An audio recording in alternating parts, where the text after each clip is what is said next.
Hello, everyone, and welcome to another edition of Wednesday Night Shooting. I am Tonya Rogers here with K-Site Seats SmackDown reviewer Andrew M. Swift. Yay! Yay! I'm not a monster this week, apparently. Yeah. As usual, every week I try to highlight who I think did the best this week, and with payback. Please tell me you're just going to call Sean to the front of the class for fucking up the... Oh my God. Yeah, Sean. We were sabotaged, folks. Sean, I don't know what happened, but I embedded the video in the thread. And then I come back and everybody's like, there's no video for your thread. So it's up now. I don't know. Sean might be going through some stuff, so I'm not going to call him to the front of the The fuckamoo of the week has to do with also, I'm going to call it the wrong name because they have like 50 million pay-per-views. Backlash. Mm-hmm. And I want the fuckamoos of the week are Jinder Mahal Insta months. All these people who, like, 2 months ago, I did not see any of these people giving Jinder Mahal any praise when he was just a regular old jobber on Raw. I did not see this swell of support for him. But since he's gotten pushed, all of a sudden, these fuckamoos have come out the woodwork, and they are trying to tell all of us normal people that we are wrong for either not liking or questioning the decision to make Jinder Mahal champion. Look, I was a little shocked when he won, but the shock was like, they actually fucking did pull the trigger. Well, I'll be damned. Because you know my theory, Andrew, since WrestleMania, that Vince is doing everything he can to devalue the WWE Championship so that the Universal Championship can look better in comparison, and this just falls in line with it. Like, on Raw, you got these 5 competitors all going at each other to face a man who he's so important he doesn't even show up. His advocate shows up to talk for him. And when Brock Lesnar shows up, it's a big deal. He's a Universal Champion. And on the other show, you have this mess of a Jinder Mahal. For those who, I don't know if you know it or not, this man is a joke champion. Joke champion. You got some weird thing going on with your microphone. I don't know what it is. FYI. Really? Yeah, you're like all of a sudden it sounds like you're underwater for like 2 seconds and then it comes back. That's because like every headset I use is crap. Is a fuckamoo? Yes. That's the real fuckamoo of the century. Every headset I buy. Anyway.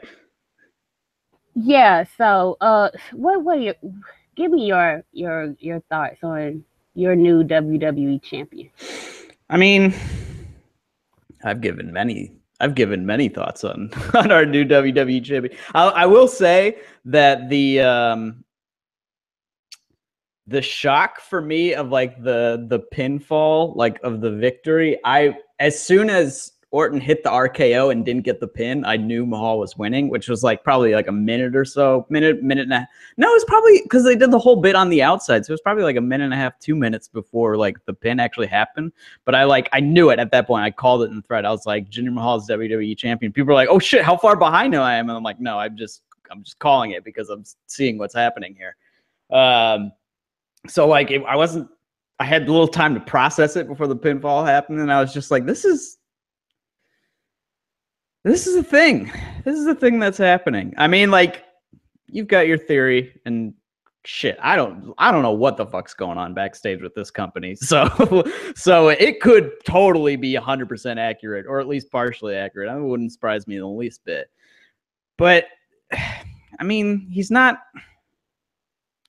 And it was nice to see a couple of, like, first of all, people are like, oh my God, so many people tweeted at him. There was not that many tweets. There were like a fair number, but there wasn't people coming out of everywhere in the woodwork being like, this is the greatest thing ever. Congratulations, blah, blah. You know, there was like 10 people who did. And it was like, okay, come on, guys. So like this whole like maybe you know who I noticed really didn't congratulate him? Any main eventer in WWE. Right, none of the main eventers congratulated him. Period. Not one. Not one. Okay. Did any top female star either? I don't think so. I thought Sasha did. Did she? Oh shit! She tries to fucking, you know, her thing. She's nice to everybody. She's getting in. Here's Sasha. Come on now. Like, you can play politics with the people on the roster, but you can't do it with the management. Get your shit together. Come on, girl. It's I don't know. Jinder Mahal is champion. He's not a very good worker. He's not a very good promo. I mean, he's relentlessly mediocre. He's not awful, but he's just very mediocre at these things. He's not particularly charismatic. Like, he doesn't have a look that like gets attention other than from people who like bodies that give you strong suspicion of steroid use. So, you know, it's just I don't know. It's the WWE Championship is a guy who lost clean to Mojo Rawley a month ago. And that wasn't a surprising result. Like, that was an expected thing, you know? It wasn't like, holy shit, Mojo Rawley with the upset. It was just like, yeah, Mojo Rawley beat this guy because he's Mojo Rawley and he's better than this dude. And now the other dude is champion. Like, that's fucking bizarre. Mojo hasn't been on the show. Mojo hasn't been on the show. That may have been the last time he was on the show, frankly. I can't. Oh, wait, he had that weird promo with the kids with the backstage. Children, with the children. That's never a good sign. He had the promo with the children. That's not a good sign. You don't want to hear that. So yeah, it's a very strange time. I don't really know. I'm not like mad about it. I'm not like furious or whatever. He hasn't like made me turn off the TV or anything, but I don't know. I don't care whatsoever. It's a joke. Like, why? And like, people are like, well, yeah, everything's predetermined. Anybody can be champion. It's like, yes, this is true. Literally anybody can be made champion. But should literally anyone be made champion? Like, they usually go through a process to get to that point that like gives the viewers some like level of, this is a competition, even though we know it's not, but like we buy into that fact, you know? So like when you just totally be like, yeah, we can literally do whatever the fuck we want, like that kind of kills it, you know? That kind of kills the like suspension of disbelief. It's like, well, yeah, you literally can do anything you want. And kind of, you frankly just showed that you really will, because you just So I don't know. It's very strange, and maybe he's going to lose it to Orton, and then Orton's going to get cashed in on, and the whole celebration last night was bizarre. Like, everything about this run has just been very, very strange. You know what I thought about? I don't get it. What? After Jinder won, I said, so they made Roman Reigns number 30 in the Royal Rumble. Oh my God. So Randy Orton can win. So he can be Bray Wyatt. So he can jump to Jinder. Holy shit. What a weird fucking... What a weird... Oh, yeah. Wow, what a path that is. Yep. How about that? That's some shit right there. You know, Bray Wyatt actually tweeted what? That's all he tweeted. Wait, are you serious? Yes, because I retweeted it. When Jinder won, he tweeted what? Yep. Okay, I gotta look this up now. Hold on. What the fuck? So I don't think I want this to be true so bad. Please tell me this is true. All I see is him saying "damn." I see "damn." May 21st. When was that? 23rd. I think he tweeted "damn," not what. Okay, that's what it was. It was Yeah. damn. I knew it was just like Yeah. one One word. word. One word. Like That's it. Stop. Damn. That's oh my God. That's amazing. Holy shit. Yeah. Okay. That's incredible. Okay, so we talked about that. Let's talk about Takeover for a minute. The good show. Cause oh God, I absolutely adored this show to pieces. They made Roderick Strong look very, very strong, and I was good. You know, I like those things. I like Sanity is as stable. Like Eric Young should not be getting the ups on anybody. But maybe that's just because I know Eric Young's history, and you know, he just can't take him seriously. Like he was the guy TNA. He was TNA's answer to Daniel Bryan because he had a beard. Seriously, at the same time, like the same week Daniel Bryan won at WrestleMania, they put the champ. It was like the same week or the week after or something, but it was very close. They were doing like a very similar, like trying to copy off of Daniel Bryan shit. So that was funny. Oh God, I adored the UK championship match. Oh my God, I could see Tyler Bate and Pete Dunne wrestle forever and ever. Like in NXT, not in WWE, because I don't. Vince would fuck that up quickly. Quickly. Yeah, it'll be Pete Dunne sitting in headlocks, and it will be. It won't be good. Well, you know, if he's sitting in headlocks, he's probably twisting her arm. He's probably making it look good. Yeah, that's true. He's probably got that like AJ Styles headlock on, using his fists to do something else. He's so good to be so young, to be so good. Like, man, you got some dreaminess in your voice right there. You're like, I'm in love to be so young. Roman better watch out. Oh shit! Yes.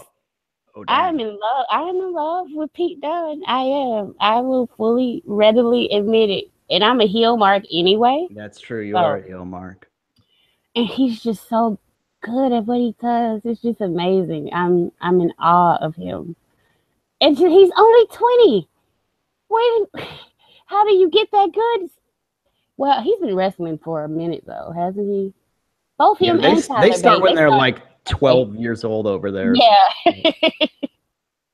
So they're like veterans already. So right. But he's got a long career ahead of him. And the way he sells and his facial expressions, and like he doesn't have to talk to get his character across. And that's one of the greatest things, like, yep, it really is. Yeah, that's a very valuable skill in wrestling. The problem is if you're on the main roster, you have to talk for like 10 minutes straight instead of being able to use your strengths. So yeah, keep him on keep him down in Orlando or in the UK, like, because they can ruin anybody up top, up in New York. Yeah, they've proven that time and time again. I'm not bitter or anything. What did you think about the fact that the women's match came after that? I mean, it makes sense because, like, because usually they do like tag titles, then women's title, then men's title, which is an annoying hierarchy, but the hierarchy that exists. And I mean, there should have been at least one other women's main event match. Brooklyn 2 should have main evented with the women, but it made sense considering the angle they were going to run. And it kind of, it didn't quite spoil it a little bit, but like you kind of knew something was up at that point, especially when like the Tommy and Rude came out. You're like, oh, okay, there's some shit going down. Like this is either their goodbye or it's their goodbye in a different way, you know? So I was was fine with it. The match was kind of weird. It didn't flow. There were like some moments that didn't flow that great. I also had way too high expectations for it, to be fair. Like, that's not. It was. I was like, man, this is gonna be like. I was like last week. I was like, I'm putting 5 stars in this match already. It's like that's absurd. Like, you should not do that. So it was good. It's something I need to watch again without the UK title match right before it, because that, like, I was just like breathless, you know. I could barely like move. Like, I was just like, oh shit, whew, you know. And so like it took probably, you know, a third of the way into the match to finally be like, oh, there's another championship match happening right in front of me right now. I need to pay attention to this.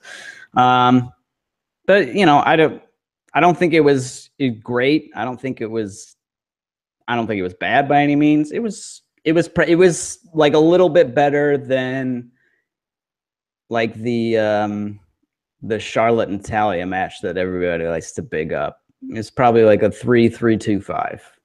Yeah. And and it's not the end of the world. Like, you don't have to have like 4+ stars all the time, you know, and it's not going to be possible. And it was kind of hurt by the fact that it's pretty strongly assumed that Ember Moon is winning in Brooklyn, just dethroning Asuka. So we kind of knew the result going in.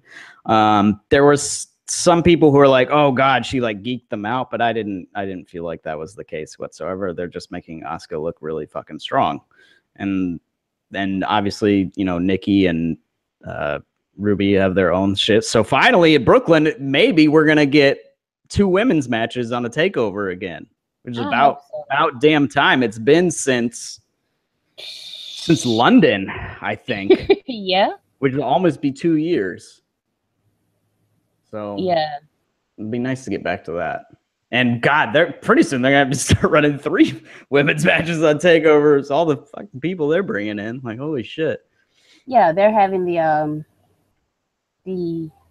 Mae Young Classic, which thank God is not named after Moolah. I didn't care who they named it after. Right. It could have been a Trish Stratus Classic. Fuck it. Why not? Yeah. Trish and Lita I can't talk. Trish and Lita Classic. Right? It's just as long as it's not, you know. Yeah, Ruby did get a really nice entrance pop. Like, I think she's getting up there to where, like, either she's going to get called up super early or she's going to get a run. Yeah. Yeah. I mean, honestly, I would call up both her and Nikki after SummerSlam. Because those divisions, especially SmackDown, they need some fucking depth, like really badly. SmackDown is such a black hole in the women's division right now. They really need some more talent in there. But yeah, because like I don't care what anyone says, the welcoming committee is just not. They're shit. No, they're not gonna. Straight up say it. Yeah, they're not gonna cut it. I'm sorry. There's nobody on that team that's gonna cut it. It's Tamina. God bless her, but she looked awful in that match. Just awful. Hasn't she always looked awful? Like, she wasn't ever that good, but she used to look competent. Did she? I remember right when the revolution, quote unquote revolution, started, like, Becky got an all right TV match out of her. Maybe what happened to Becky Lynch? She was pulling good matches out of Tamina, and just coasting. That's what she's doing. She's just toasting along. Like most of the roster. Banter. Oh yeah. Boy. Yep. Here's the funny thing. I almost agreed with when someone made the Becky jokey reference. I almost piped in being like, yeah, you're right. Like, just to fuck around. But I was like, I'm gonna stay out of this one. Yeah. Well, let's get to the biggest betrayal since Seth Rollins turned on the Shield. And unlike that time, I was heartbroken because I always thought it too soon, damn it, too soon. This was perfect. This was, oh my God. I know everybody's been big on Johnny Gargano, and he's cute and he has a beautiful wife and they're all cute and let's be cute. But I've always liked Tommaso Ciampa, and hearing that he had this gimmick and he was a psycho killer, and I was like, I could see that. I could definitely see that from this guy. But then on NXT, he's out with Johnny wrestling, he's being cute and they're all huggy, and I was like, I actually want him to be a psycho killer. So that's why I was like, I must be evil, because during that whole thing, I was laughing my ass off. I'm telling you, I was waiting for it. And then some people didn't think it was going to happen, but I knew it was going to happen. Why else is it the fucking main event? I was like, yeah, they're going to wait just as soon as you think it's not going to happen. And then he grabbed him and he threw him into the LED board. I was like, yes. You would have thought Daniel Bryan came back to wrestle. I was giddy. And people were like, you monster. And I'm like, but why? This is the best thing for everyone. Like, they keep losing as a tag team. So what's the point of staying together? They keep losing.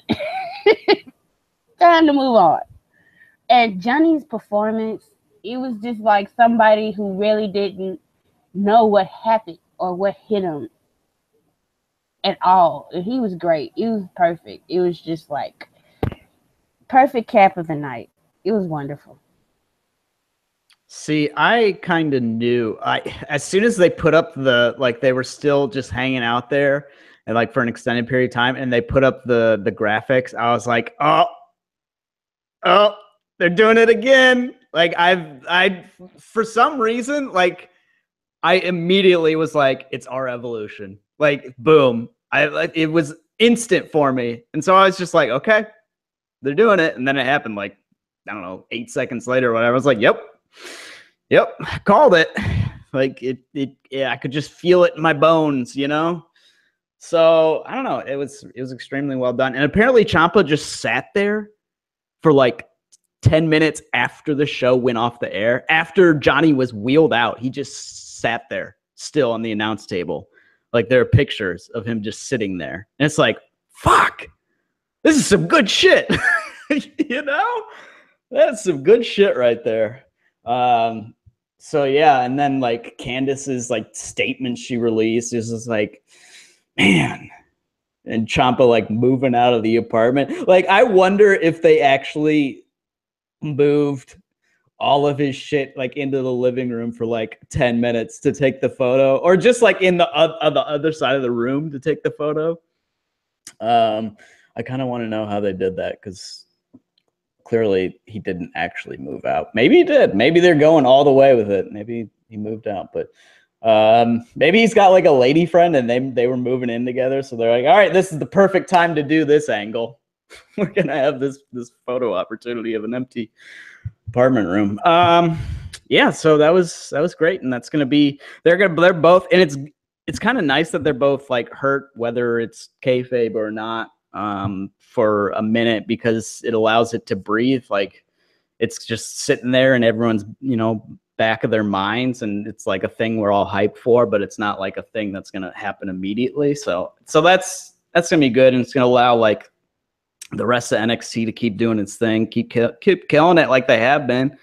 And then all of a sudden when like Ciampa shows up again, people be like, fuck this guy. And then, you know, when eventually Johnny finally comes back, it's be like, oh, our conquering hero, you know? So I don't know. It was done extremely well. And what a surprise. Something was done really well on a takeover. Like, what a fucking shocker, you know?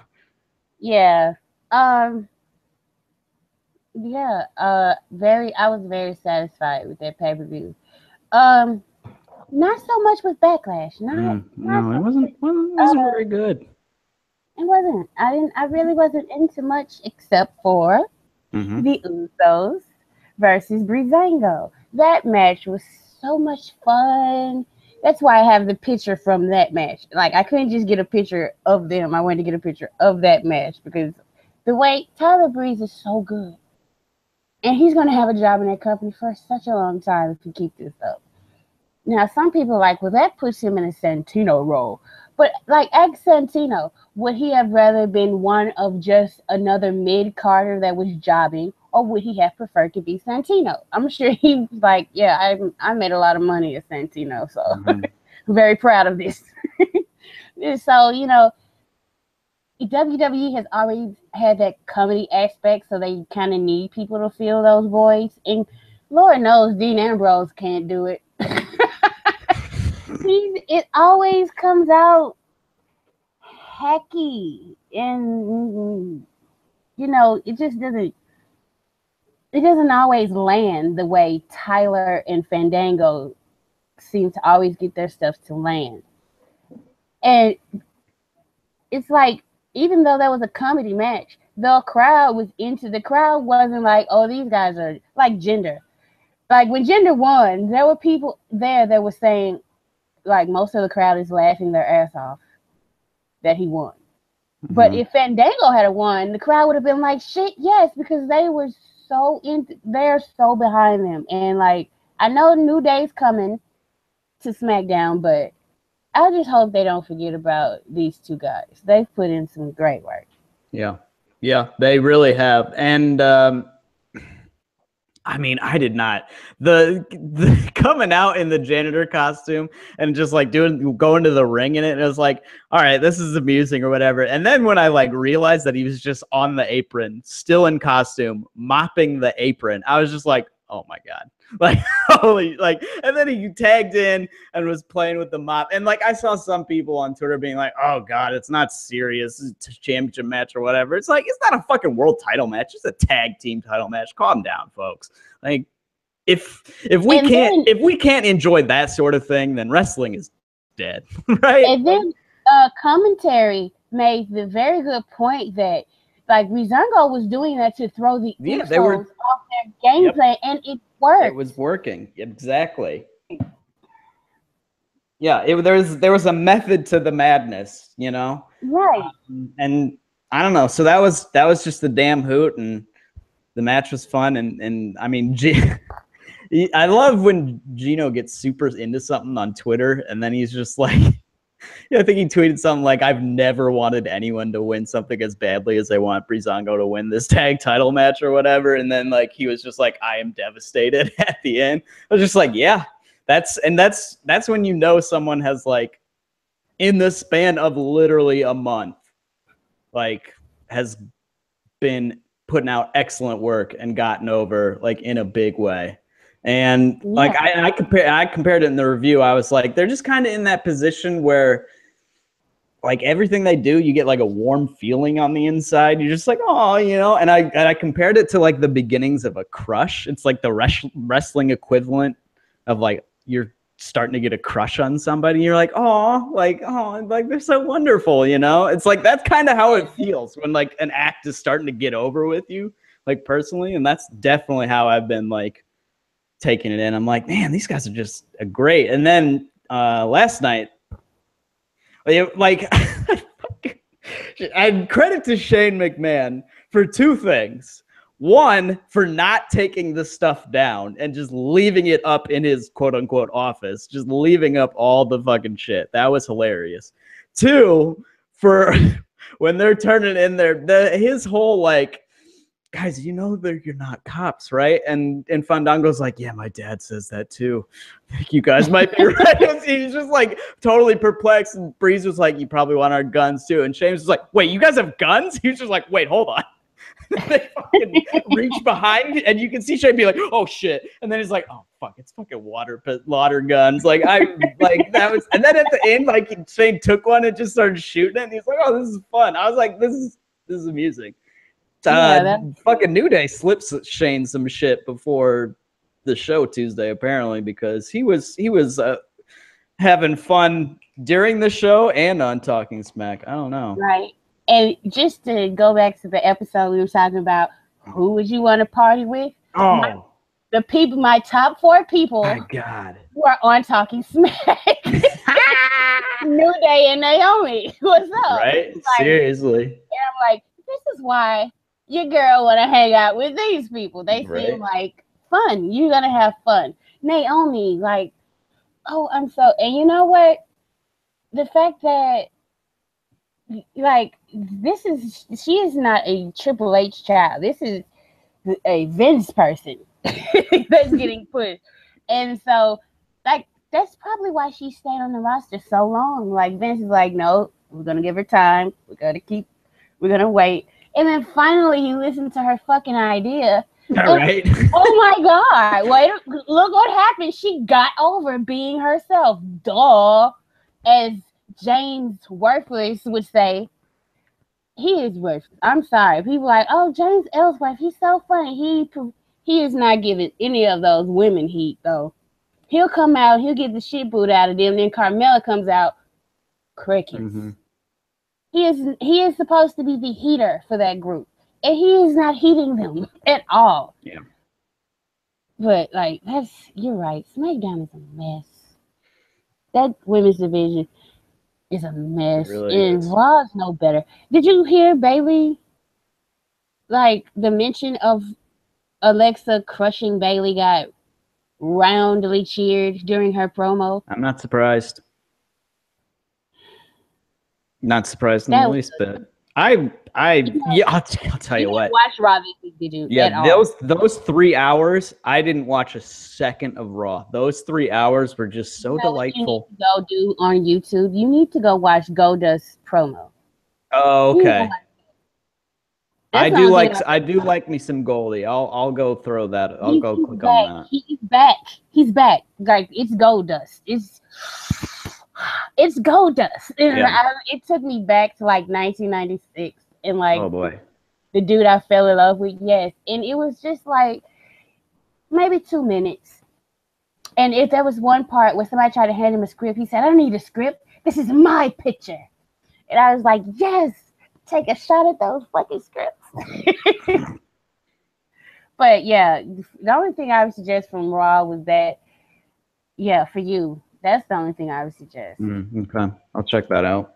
Because, like, you know it's bad when, like, they have a Roman Reigns and Seth Rollins tag team, and I'm like, nah, I'm going to watch Netflix. Right? Seriously. But they're facing each other next week on Raw. And I know some people are like, oh, for the millionth time, but Roman's been taking the heel role when he works Seth. Seth Rollins is a face now. So I kind of want to see that. But, like, yeah, Raw's kind of just, it wasn't bad. It's just, you know, the stuff with Titus O'Neil and Apollo Crews is interesting because you don't know as of yet if Apollo is going to buy into it, or if, you know, and just go full heel, or if he's going to at some point tell Titus to fuck off. And I don't want them to feud because Titus O'Neil is terrible in the ring. Yeah. I don't want to see that match. No, never. The more interesting thing would be like if Titus is corrupting Apollo, because he had an interaction with Kalisto, and Kalisto like, what's up with you, man? You know, what's going on? Then they had a match, which I don't, if I watched it, I can't remember. Well, you know, I'm sorry. Like I told you, Mondays is my VH1 day. So right. I'm watching Love and Hip Hop and Basketball Wife. I'm sorry. So in between commercial breaks, I caught that. But yeah. Oh yeah, she's right about Carmella's music. She needs to music. She desperately needs music with something to hide that. Yeah, I think I would like the Titus brand stuff. Like when I was, I don't know, 3-4 weeks ago when it started, and I was like, all right, this could be kind of fun. This could be good. You know, like this has potential. Yeah.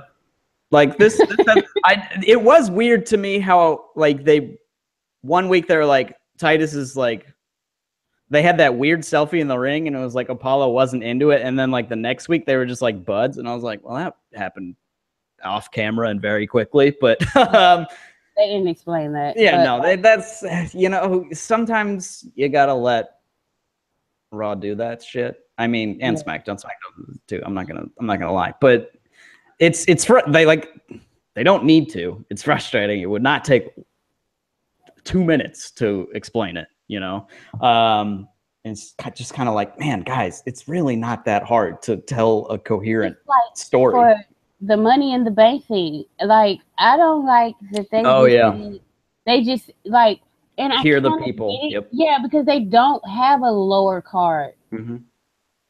I think everybody that's in the Money in the Bank match, that's like the entire men's division. Well, here's the other people are Mojo, Ty Dillinger, who they don't want to take losses. Right. And Aiden English, who's a jobber, so that's not, he has no legitimacy to be even in a qualifying match. Right. And other than that, that's pretty much it. Yeah, you're right. So, like, they could have possibly done that on Raw, but they didn't even do that on Raw for their Fatal 5-Way. So, yeah, but Kevin Owens, he came out and he was like, hey, these fuckers lost and they're in the match. How come I don't get what people say. He didn't really beat AJ because he took a count out. He's the one who tied him up on the announce table. Yeah. Like, a winner's a win. Like, he won the match. Yeah, exactly. He's still the champion. Like, champions advantage, just being smart. No. Only I need to watch that match again. Actually, I need to watch that match again because I was super down on it, and people are like, it was better than you were saying. And I was like, I was just in full-on fuck the world mode at that point. So I was just like, ugh. Probably because, like, nothing happened with the women's match. Yeah. Did the women's match go? I'm pretty sure the women's match went on before that. Before it. And I was just like, that's it? A bowl of nothing. Becky just tapped clean, huh? That's it. All right. Why are we even... What are we doing here? Why is this happening? But yeah, I don't know if they're going to pick up the storyline stuff again. Like, I think for Money in the Bank, they've set the match, and from here until then, they're just gonna be running different versions of singles and tag team matches. Like, it's very much. SmackDown feels like Raw now. And I don't like that. It didn't like used to feel Raw. Like it did not used to feel that way. It felt different. And I don't know if that was because of The Miz, because I missed The Miz on SmackDown. I don't care. I miss him so much on Talking Smack. Because, like, he would hardly ever be a guest. But he would just pop up to fuck with Daniel Bryan. I miss Daniel Bryan. Yeah, I badly miss Daniel Bryan. Yeah, I understand why. A lot of people, like, they kind of irritate me when they be making jokes like, "Oh, he can leave that baby." No, you don't. Like, I don't know, especially if you're a first-time parent. Right. Your baby hypnotizes you, and where to the fact that you will look at the person who helped make that baby, and it's like, if it came between you and this child, it is this child. I want you to know that. I am letting you know you mean nothing to me now. So that's how you kind of get with the new baby and the new baby smell. And if you leave your child, even if you leave it with the other parent, you are worried. What's going to happen? What if something happens and I'm not there? It's so I don't expect to see Daniel Bryan for a minute. Yeah, it's going to be a couple months. Yeah. Which shit, if New Day keep showing up, I'm cool with that, Yeah, New Day were great. And like, you can tell, like, my pre-written stuff for the review, I had to throw out a lot of it, to be fair. But it was very much like neutered. And then like during and after Talking Smack, I was just like, that was a fucking blast. I was just all like, it was all right. It was like in a good mood writing. And it was like, I don't know, it's just infectious energy. It was like, they fucking brought it. And it was just like from the first minute, you're just like, man, I miss these guys. It was just like, I'm so glad these guys are back and they're here on this show. And it's just like, this is great. Like, thank God for these guys. And it's like, we had that fun. And then Naomi came out and was super relatable. And I was like, man, this is like the moment of the party when like someone gets real and tells like a real story and everyone's just like, damn, yeah. All right. And then like we all take like a shot or something and it gets lit again. Like, I don't know. It was just, that was great. I might go watch that again. That was great. 30 minutes. It was. But yeah, Daniel Bryan. Like that for a minute. Yeah, right. Daniel Bryan gone is understandable. It is a loss, but it's understandable. And Shane is filled in on the show, at least, not necessarily on Talking Smack, but he's done a fine job, I thought. Although it is weird, I have to say, Shane, the language he uses on the show pops me every time. When Kevin Owens is like making his very valid point, and he's like, you know what? That's a very salient point, Kevin. And I'm just like, why the fuck did you just use the word salient on a wrestling show? Salient. I don't know why I'm saying salient. Salient point. And I was just like, man, all right, Shane, that's strange language to use. Like it's the proper usage, but like watching, sir. Right? This is a little, you do not need to use that word on this show. But it does pop me, so I'll give him credit for it. I enjoy it. I hope he keeps doing it. Let's get more into Jinder Mahal celebration. Not him. The celebration. Okay, yeah. Fuck him. That, like, when they first came out, because like I've seen Bollywood, and like every Bollywood picture that I've seen with the dancing and the shit, I fucking love it. It's the coolest shit. Yeah. So this reminded me of like a Bollywood picture, and I was like, wow, like this is so fucking cool. Right? Like, how could you be mad at this? How could you boo this? Like, why? Like, who is this for? Like, the crowd is supposed to be quiet during this part, and then the crowd really wasn't booing the celebration because, as I said, it's fucking cool. Mm-hmm. Like, that could be, if that's his interest every week, I'm down with it. But and then he comes out and he's like, and you boo me. I'm like, they weren't though. They weren't. Some of them were kind of with you. Right. But it's so odd. I know what they're doing. They're doing the Bret Hart thing, where in America he's a heel, in his country, he's supposedly his country, because this motherfucker's from Toronto. But in India, he's a face. That's what they're saying. But like, I mean, I don't like. He's right. There are a lot of people in America who don't like diversity and who look at him and just kind of, that's a Muslim. No. First of all brown people who are not black aren't Muslim, okay? Yeah, right. The dude is fucking wearing a turban. Like, if you know anything about Sikhs. But they don't. Like, they think I know. The turban is for Muslims. Yeah. Yep. And these are the people that voted for our current sitting president. Yep. So I'm kind of on Jimmy's side. Or Cough donated $5 million to Cough. Right? Or work in a cabinet position. Yeah, I got something in my throat just then. I don't know what happened. I don't know. So it's like Vince just automatically, he thinks so little of his audience that they're automatically going to boo a culture that's different. And we're gonna get into the real shit. Because I had a conversation with two other black people about Jinder Mahal. And let's say this was Apollo Crews, and they just plucked and decided to give him this run. And instead of being Indian, he talks about Black Lives Matter, and he race baits. But he's not very entertaining on the microphone, and he's not very entertaining in the ring. All of us as black people agreed that we would consider this tokenism. Yeah.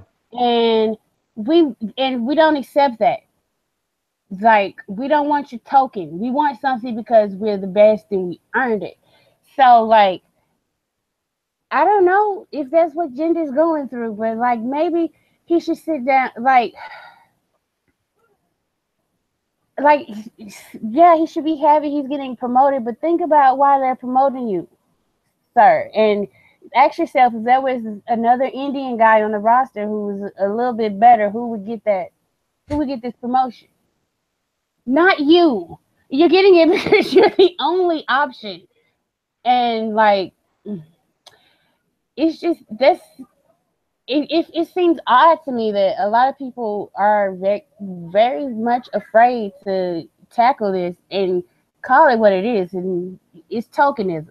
This is what it is, and that's never a good thing because it's being done without regard to the appropriate regard to the culture of the person playing the role. They don't care who you are. They're just throwing you over there and saying, look what we did. Aren't we great? And I just don't know. That's like if black people were like, that dude, what is his name? Herman Cain. If all black people, if all black people were just like, we're gonna vote for Herman Cain because he's black. Like, no. When Barack Obama came to the forefront, black people were like, we don't know you either. Wait, let's see your resume. What's your qualifications? How do you handle yourself? I mean, he got put through the ringer by everybody, including his own people. He had to prove it. Like, because this one thing, especially with things like affirmative action and stuff like that, and people saying, oh, you just got that because you're black, or you got that because you're a woman. Like, we are really like, as soon as somebody, what's your qualifications? Do you deserve this? We are harder on ourselves than any fucking body else. So that's the part, that's really the only part that's kind of like icky to me. It's like Jinder Mahal could be anybody and they would put him in that role. He is not there because he earned it or he deserves it, like people are saying. That is a lie. He is there because he is the only Indian that they could have pushed to this position. They definitely weren't going to push them two little Bollywood boys. One of them can't even take a suplex without flipping 15 times in the air. That reaction face from Randy Orton was pretty good, though. I will give him that. That was like, people were like, Orton was a piece of shit for that, and I'll talk shit about Randy all day, but he didn't mean to do that. That's why he made that face. He did not think. He did not think that was gonna. That was a great. He gave us the world a great GIF with that reaction face. So I'm gonna keep saying GIF until someone like makes it illegal to say it. So I don't care. Okay. How do we have tokenism in wrestling? But Reigns isn't being pushed because he's a Samoan wrestler, though. That's the difference. He's not being pushed because of his race. He thinks he's marketable. Yes. No, it's not based on merit, but it shouldn't be based on your race. That's like saying we want to bring in more black people, so let's just make a black person the champion. That's not how it works. Yeah. It isn't. And there are several Indian people who come to this site, people who live in India. One of them, Sandal Superior, who is just in there. And he has said that most people that in India who get popular, the people who just get pushed the most, they don't necessarily just flock to somebody because they're Indian, because there are so many different cultures in those 1.3 billion people. And WWE is painting those 1.3 billion people with the same fucking brush, but it's just not the truth. It's pretty much saying, well, all Indian people are gonna like this. Like if you make a black, well, all black people are gonna like this. That's how you do tokenism in wrestling. I think they've always done it, though. Go ahead. Yeah. I think what's ironic about like, oh, we're gonna push Jinder to get over like big in the South Asian market and over in India is that I think it will work less over there than in the diaspora. I'm going to go deep into sociology here. I'm sorry, folks. Into the diaspora like community in Canada and the United States, because they like second generation South Asians. I'm not myself, but I have many friends who are South Asian, which I never should have said that, because then it's like, oh my God. But they have less ties to like the identities from back home and more of like second generation immigrants, like they want to assimilate.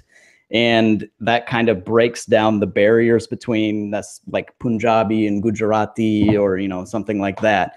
So like young South Asians here might be like, yeah, like a brown dude is champion. That's cool. Like they can identify it more than like people in India who like have long standing like territorial disputes or ethnic disputes with other groups in, you know, groups and religions around them. So it's kind of like a backwards thinking. It's not really entirely thought through, but that's not really a surprise for WWE. So I don't know. It makes me think, you're talking about tokenism, and it made me immediately, for some reason, I don't know why, Herman Cain popped in my mind, and also this 2006 Senate race from Maryland popped into my mind, because which goes to your point about how about like you and like your black friends were like, yeah, we wouldn't be cool with like just a black guy getting pushed because he was black. The Republican in this Senate race, Michael Steele,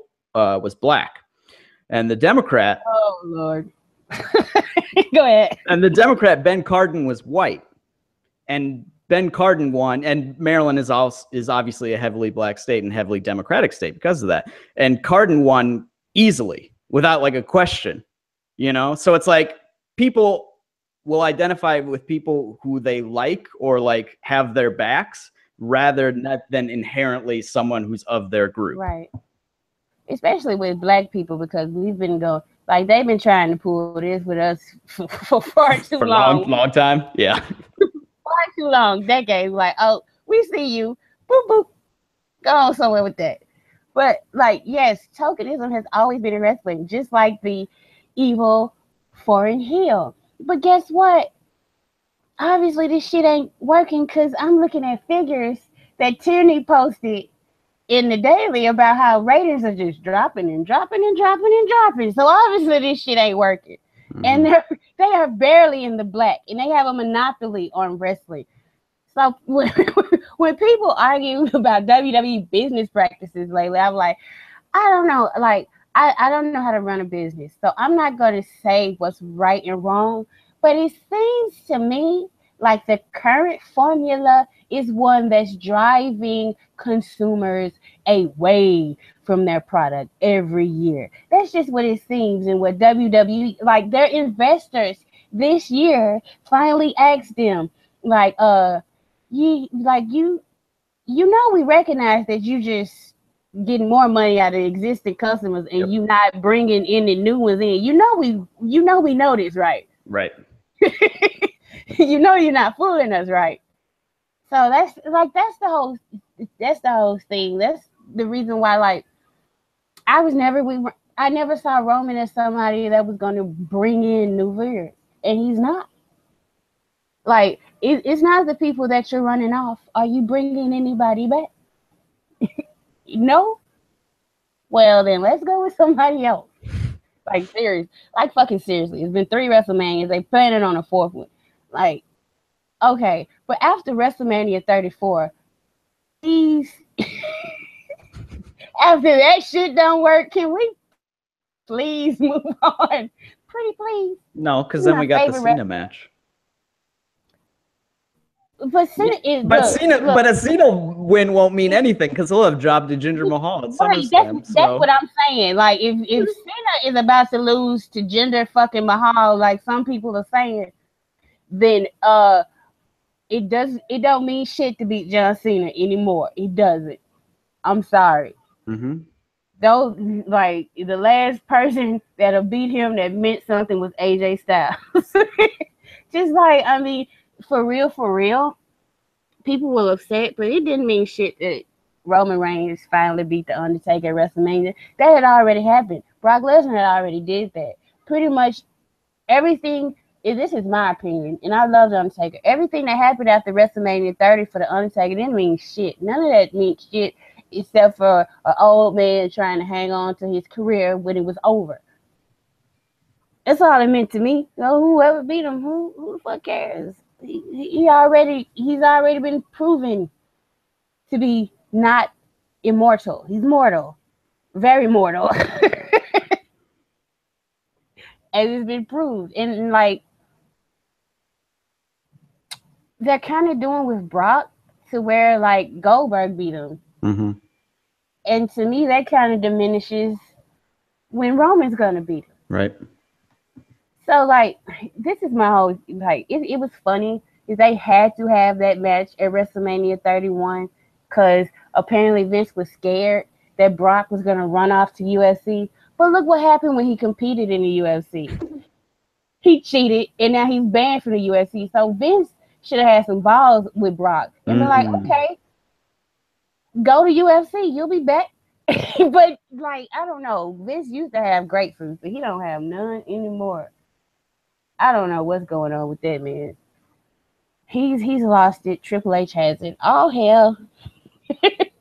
All fucking hell. And we got to give Wayne one more note about Jinder Mahal before we start really all hailing. And it was something I discovered today when you asked me earlier. You were like, "What is his finisher or whatever?" And so I looked it up on Wikipedia. It's a Cobra Clutch Slam, and it's called Kalas. And I was like, well, what does Kalas mean? So I went to the Google, and I learned that Kalas is an Arabic word that literally means finished, or like it is over, or like the end. So Jinder Mahal's finisher literally is called finisher, which I think is the most amazing thing of all time. That is so terrific. And I'm stunned that nobody has like revealed this to the world yet, because it's unbelievably hilarious. His finisher is called finisher. His finisher is called finisher. Come on. He has no merch. His nameplates are literally his name. His name. Yes, this was very well thought through. Oh, Jesus. What is going on? Like, there's some shit going on backstage. I'm just waiting for the fucking red wedding in WWE. Some shit to happen backstage. Like, let's just get it over with one way or the other. Like, seriously, you can't have good shit and then take it away from me and then put it in a different place. It's all very confusing. I don't like it. Just be consistently enjoyable. It shouldn't be that hard, but for some reason it is. For some reason. You know, we were talking about how Vince gave that interview in 2015 where he pretty much said that he thinks Triple H and Stephanie are going to do a great job, and that he's kind of standing in their way, but he's not. He knows it, but he's not going anywhere. So it's like, you know, you're a detriment to your business, but you won't step back. I think he's afraid that once he starts working, he's going to pass away. So if he keeps working, he stays alive. Or some crazy shit in his head. Because he's very well aware that he's the one harming his business, but he cannot stop harming his business. Yep. That's, what do you do with that? Where do you go from there?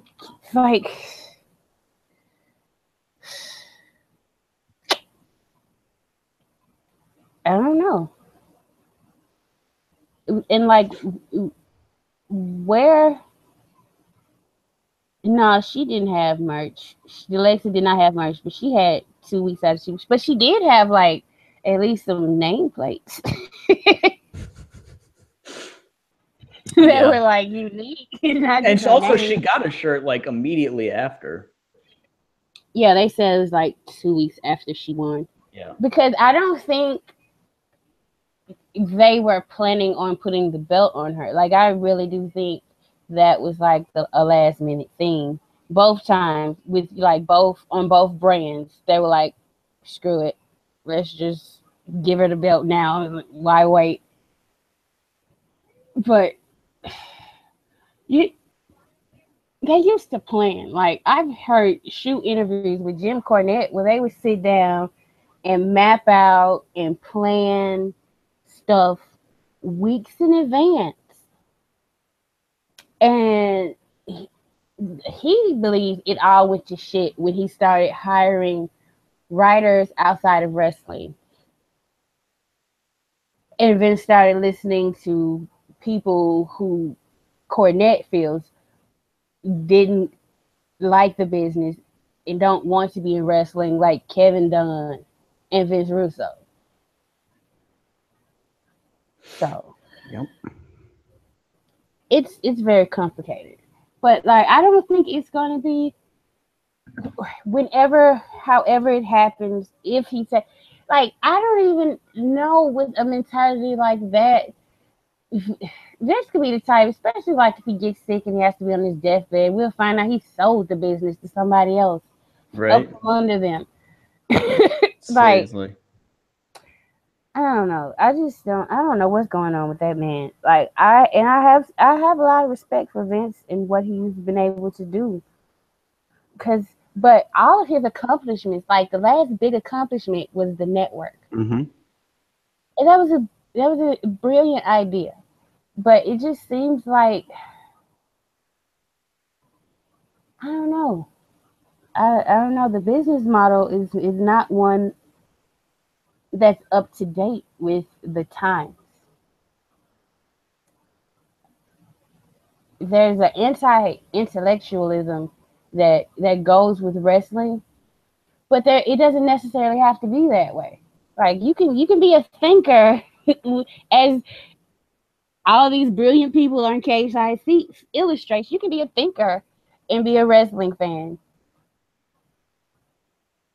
And sometimes it seems like, we're being talked down to, we're being treated like we're not as smart as we really are. I don't know. It's the relationship. I don't know when it got so bad. I really don't. I wish I knew. Yeah. I mean, it's partially like when you present management as a villain on air for 20 years, I guess, dating all the way back to the screw job. Yeah. And like part of that, gets ingrained in your fan base, and then you start making decisions that, a bunch of fans don't necessarily like enjoy. They don't, when you're 70, 71 now, like you don't really, it's like that, famous image. Maybe, no, am I out of touch? No, it's the kids that are wrong. It's like, Yeah. like it's that sort of thing. And when somebody is in your company presenting a product that is catering to you, like when there's apparently an alternate option, an alternate way that has much more respect and appreciation from the fan base than your core fan base, then it's frustrating when that doesn't become the model for everything, and we're back to that time. Somehow we have gone back in time to 2015 when the main roster was absolute trash and NXT was on fire. It's the weirdest thing ever. It's the absolute weirdest thing ever. I don't know how it happened, but here we are. Something's gonna have to change, though. Like, it's only so many viewers you can lose before, like, I guess because they still do way more viewers than anything else on USA. So they're still like in a comfortable position, I guess. I don't know. I don't know. there's so many talented guys, and it's just like, in my opinion, a lot of this roster, it seems more talented and work harder than past rosters that have gotten better views. You know, so it just sucks to me for them that the blame is being placed on them when the talent is kind of in a lose-lose situation. And a lot of it is fans got their heart broken twice in 1 year. Like, CM Punk walked out, Daniel Bryan had to give the championship up. And then, like, the guys that came after them, they just didn't hold interest like these other guys. And that's what it was. And for whatever reason, like, people were just, like, leaving. And they haven't come back. And I don't know what's going to be able to be done to get them back with Vince at the helm. Because I think he's dug his heels in, and he's being very stubborn about a lot of things. Not just Roman, but I think he's being very stubborn about a lot of things. And women's wrestling is one of them. Mm-hmm. He's being very stubborn. Very, very stubborn. I don't know. Like, if you look out in the world, women athletes are running it, and they're like, how fucking big. Ronda Rousey wasn't the fucking only female athlete, like, for like a year and a half. I think Vince only thought that Ronda Rousey was the only famous female athlete, because you would hear all the commentators, well, you know, Ronda Rousey and blah blah blah. And then, like, she lost that fight, and Vince was like, fuck it. Cancel all the plans for the women. Ronda Rousey lost. It's over with for women. Let's go back to the same shit. But, like, last year, the gimmick match they got, the first one was a Hell in a Cell. And this year, they're having a fucking kendo stick on a pole match. Why does it even have to be? Just give them an Extreme Rules match. Who is the name of the pay-per-view coming up is Extreme Rules, correct? Nobody else has an Extreme Rules match, right? Isn't the Fatal 5-Way Extreme Rules? No, it's the Fatal 5-Way. There's no DQ anyway. That's what an Extreme Rules match is. That's a fair point. So they're not calling it that. They're just calling it a Fatal 5-Way. So you could say that this match is an Extreme Rules match. Why does it have to be the convoluted kendo stick on a pole, and whoever gets it first is the only one able to use it? What is this? Jesus Christ. That makes no sense. Absolutely. So you're telling me if somebody is beating the shit out of me with a kendo stick, if I take, say, a kendo stick, I'm going to lose if I use it against them? Come on. Yeah, I'm not. It's in Baltimore, and I'm not. Baltimore is not far from me whatsoever, and there are like regular buses that go even late Sunday night, early Monday morning. Like, I could easily get up there, and then there are a number of cage-siders going to Extreme Rules, but I'm just like, nope, no interest in spending money on a Raw pay-per-view, none whatsoever. Well, I wouldn't either. I don't think I would, because I would have to travel out of the state more than likely to go to a pay-per-view. Yeah. So, like, I'm already like, man, maybe I can sell my SummerSlam ticket for.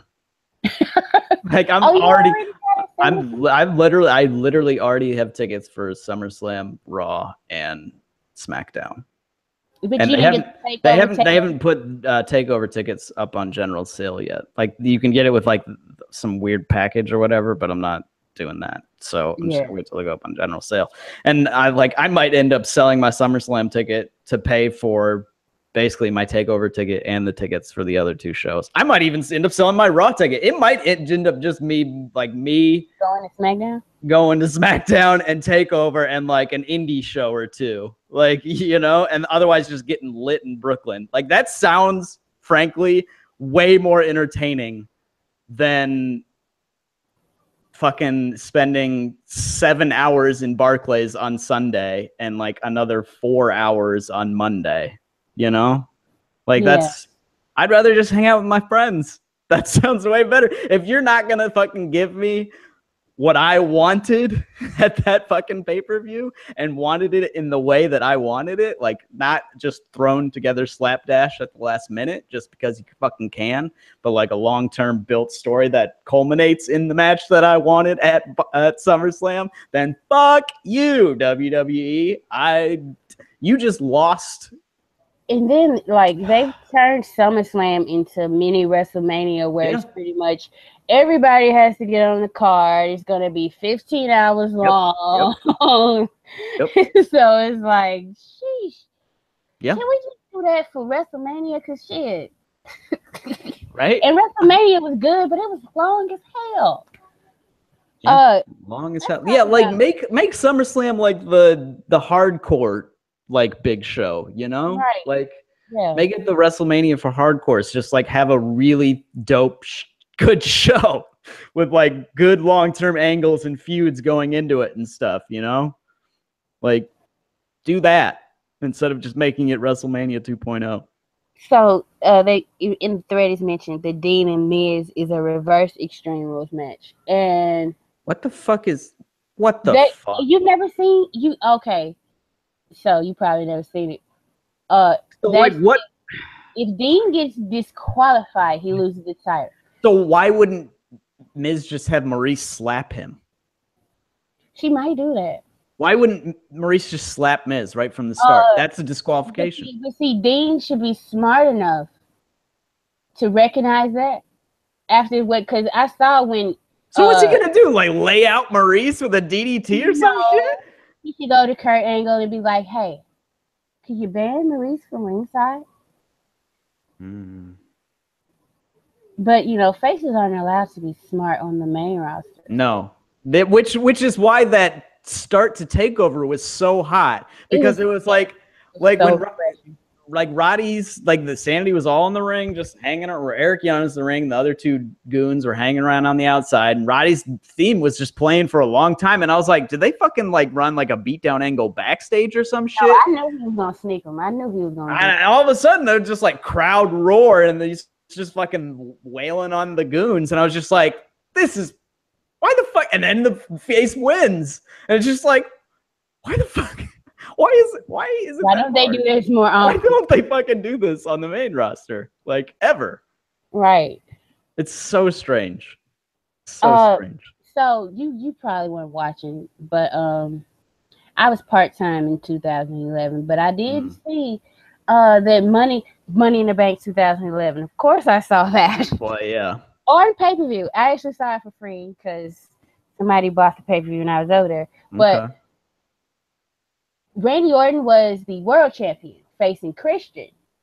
And they had one of Christian and Randy Orton were like, they had unreal chemistry. But Christian was the heel. And they had this similar type of match, and it was brilliant because, you know, Randy was already a hothead. And they had this stipulation. And Christian just spit in his face. And Randy, and like, you know, Randy are not going to take somebody's, but he fucking lost it and got disqualified. And Christian, like, it's one of the best uses of this stipulation. Now, if the Miz, like, if they go right back to that, to like, Maurice is not involved, Maurice doesn't get deemed disqualified, but like, if the Miz during the match just keeps trying to piss, either he keeps trying to piss Dean Ambrose off, or he does the Eddie Guerrero thing where the referee's back turn and he does claps his hands and then lays out like he got hit with a chair. I would love both of those. So, and you know, the Miz is a student of the game, so it's either or. He's gonna.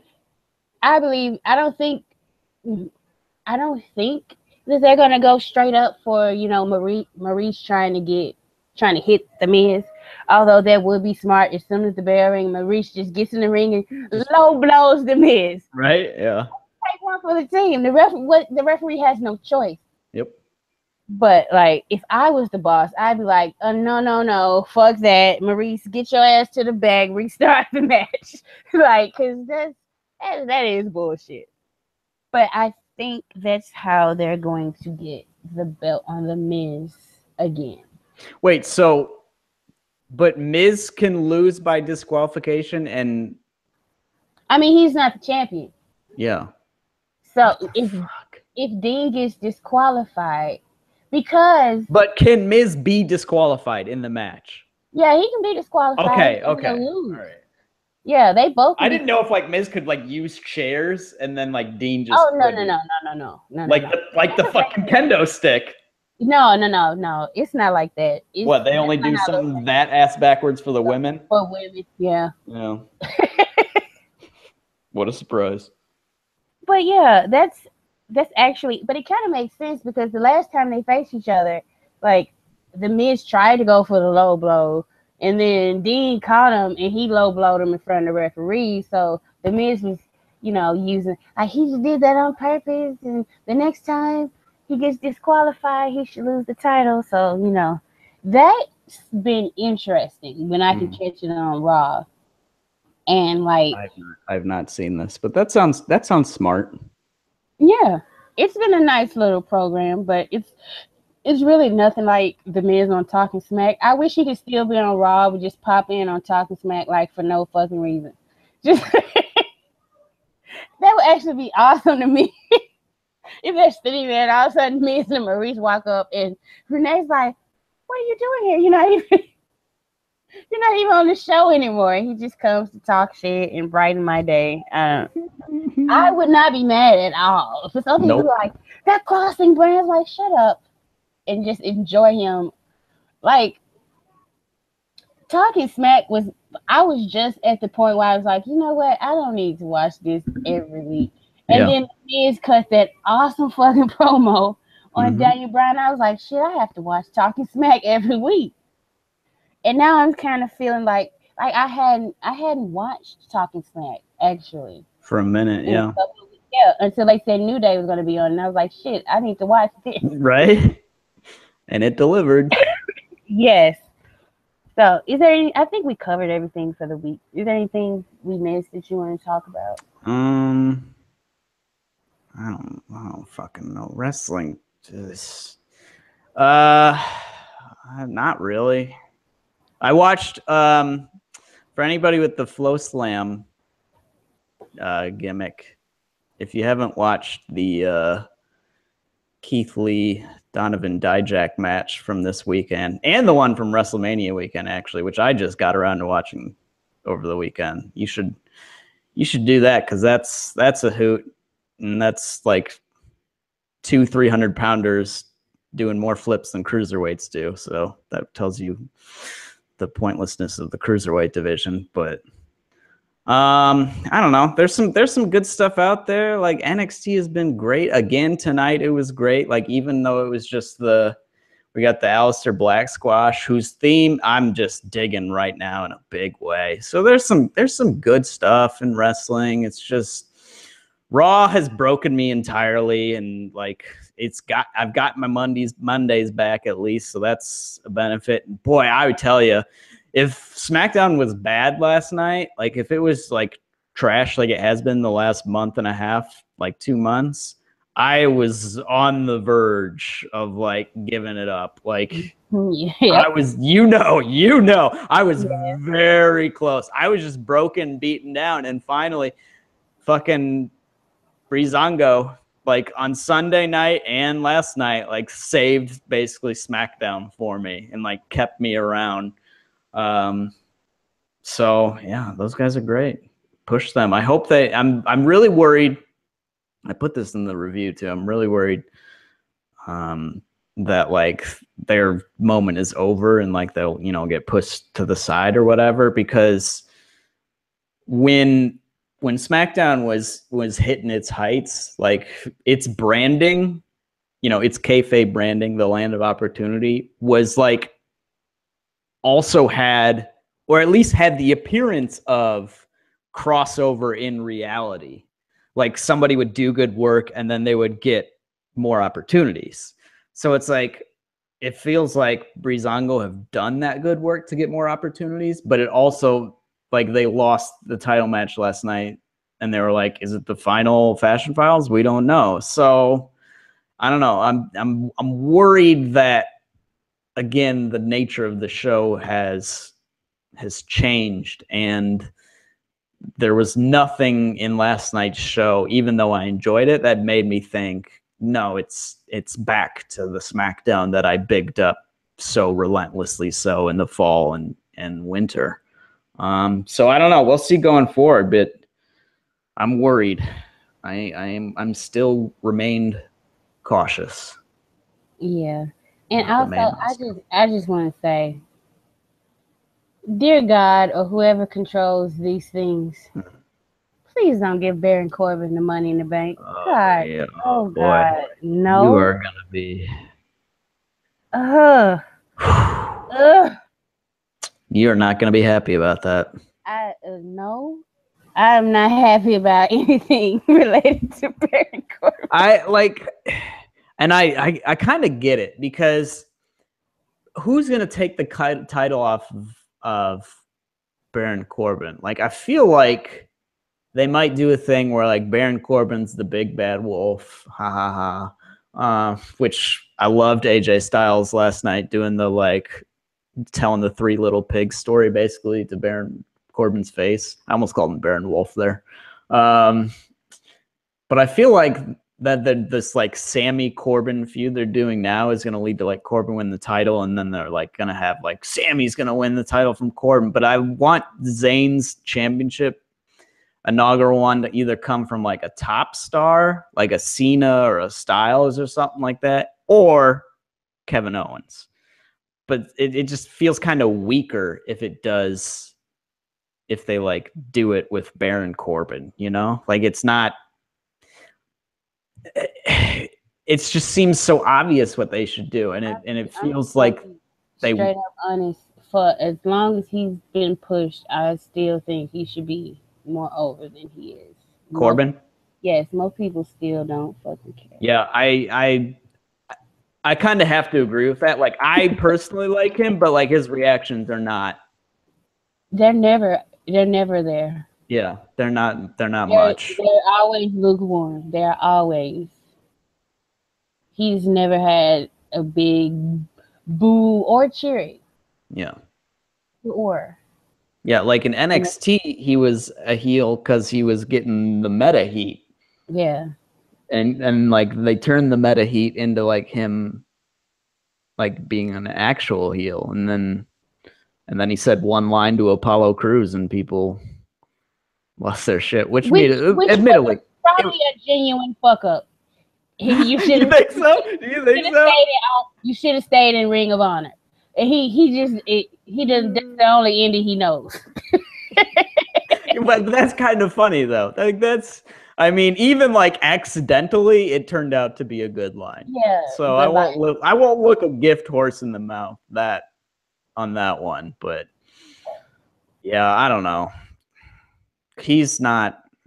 I really like his ring work, and I think he's an all right talker. I like him talking smack, but he's not really I also think Carmella is a really good talker though too. So, you know, what do I fucking know? She is though. She just I think she'd be better as a manager. Yeah. As a heel manager, agreed. Yeah. Not as, like, a face valet, which is what she was in NXT. Faces don't need. Yeah. They don't usually need women. They need, right? Yeah. Yeah, seriously. Oh, fucking shit. What else? Is there anything else you want to talk about? Just real quick. Velveteen Dream. Oh, yeah. Okay. All right. People don't make no mistake. No matter what words they use, flamboyant, eccentric, out there, weird. He's gay. He is a homosexual. This is what his character is. Don't confuse it. This is a gay man. That's what his character is. A flamboyantly gay man. And we're gonna see where it goes, because I didn't see many boos in Chicago. A lot of people were like, I kind of like this. I kind of like it, but I don't like the gay panic stuff. So I'm kind of like, I like it, but I don't know where they're going. So I'm just gonna watch. But Patrick Clark's all right. He's vicious. He goes after him. He was like, his strikes are for real. Out of there. Yeah. So like, he's somebody in. I'm gonna give him a chance, and he came up with his gimmick. So this isn't anything that's put on him. It's not a rib. This is what he wants to do. I'm just saying, like, I don't know where this is going, because he's a heel, and he didn't molest his. He beat the shit out of dude, but he didn't try anything funny with him. So as long as he comes out and he's flamboyant and then beats the shit out of people, like, I don't know. It's weird. We'll see, but I like him, and that it's a tribute to Prince is like even better. Right. Yeah, I've always liked him in the brief, like, in those, rare appearances he would pop up on NXT. I've always enjoyed his work. I've always thought he's got some potential. So let's see where it goes. I don't know. This is a non-wrestling point whatsoever, but have you watched Review? I have not. Okay, it's a Comedy Central show. I don't even want to talk about wrestling. This is non-wrestling related entirely. So it's a Comedy Central show where this guy like has a TV show where he just goes around and like reviews stuff in life. So like the first episode, like he's like trying to review like becoming or stealing was the first thing. So he like literally just goes around stealing shit like on his TV show and like gets really into it. And then like the next thing was on the first episode was addiction. So this is not related at all to anything we were talking about. So he tries to get addicted to, like, the first thing he tries is cocaine, and like he immediately right, yeah. With coke. Yeah, exactly. They show him like in his office, like doing a line, and he like hates it, and he's like, this is awful, blah blah blah, and then he like throws the rest of it away, and then immediately he starts getting super like, do you want to go for a walk? Like, do you want to go like to his like intern? Blah, blah, blah, you want to do all this shit? So like that happens. Then he's like, all right, so I didn't get addicted to cocaine, and then he's like, I tried tobacco, I tried alcohol, and they have like him doing these like trying to smoke cigarettes and like trying to get drunk off wine. He's like, I didn't like any of this stuff. And so like they have a bit where he goes to the bar, or in the bar he's at, he goes to the restroom, and he's like, I need like a pick me up, and he's like clearly going to do cocaine. And so he comes and he's been like down and morose. He's just like, wine just makes me, or what he literally said, like, this just makes me sleepy when he's like drinking wine. He's like, I know what'll pick me. So he goes to the bathroom. He comes out. He's got like powder on his nose, like obviously losing his shit or whatever. And he gets to the camera. He says directly to the camera, he's like, all right, so I've tried getting addicted to cocaine, tobacco, and alcohol, and none of them, I've become addicted to none of them. They have all failed. And he's like, but there's one thing I haven't tried to get addicted to.